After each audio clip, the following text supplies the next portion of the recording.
Атқарушылық іс жүргізу бұл борышкерлерден атқарушылық санкциясын атқарушылық іс жүргізу бойынша өсімпұлдарды, шығыстарды, жеке сот орындаушылардың қызмет ақысын өндіріп ала отырып, атқарушылық құжаттарды мәжбүрлеп орындауға бағытталған шаралар болып табылады. Осы бағыттағы Қазақстан Республикасы 2010 жылғы 2 сәуірдегі заңға сәйкес мәжбүрлеп орындау шаралары жүргізіледі. Жетісай ауданының ауданаралық мәжбүрлеп орындату аумақтық бөлімі филиалында штат бойынша 3 мемлекеттік сот орындаушы және 6 іс құжаттарын жүргізу бойынша инспекторлар қызмет атқарады.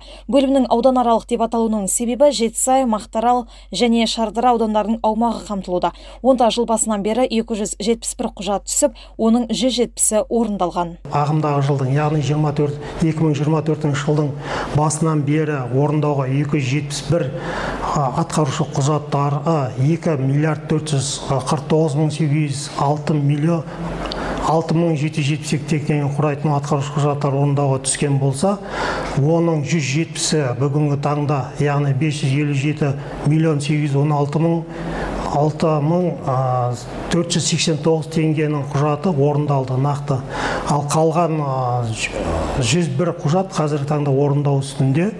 Яғни осы атқарушы құжаттарды орындау барысында біздермен, яғни мемлекеттік сот орындаушылармен 2 миллион 412 мың 621 теңгені құрайтын мемлекет пайдасына санкция өндірілді.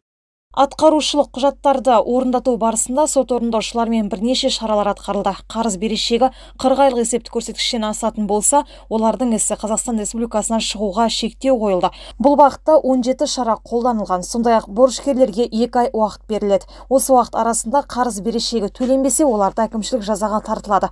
Қазіргі таңда Мақтаарал және Жетісай аудандары бойынша мемлекеттік кірістер басқармасы тарапынан жеке сот орындаушыларға 4 мыңға жуық атқару өндірісі түскен. Екі ауданның тұрғындарында осы салық берешектерін төлеуге шақырамын. Төленбеген жағдайда сол борышкер азаматтардың тұрғылықты мекен жайларына шығу арқылы үйіндегі мемлекеттік тіркеуге жатпайтын мүліктері және мемлекеттік тіркеуге жататын мүліктері тыйым салынып, тәркілеуге жататындығын ескертемін. Сонымен қатар есептік шоттары, үй жануарлары тәркіленетіндігін ескертемін.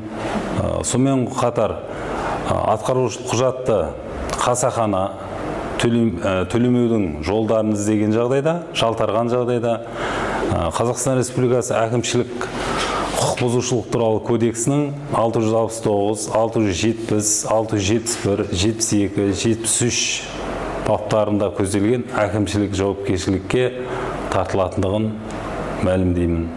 Айта кетейік, айыппұл берешектері уәкілетті органмен салынған күннен бастап 1 ай мерзім өткеннен кейін мәжбүрлеп өндіруге жеке сот орындаушыларға түсетін болады. Клара Шербайқызы, Ғани Оралбайұлы, ақпарат, Жетісай ауданынан.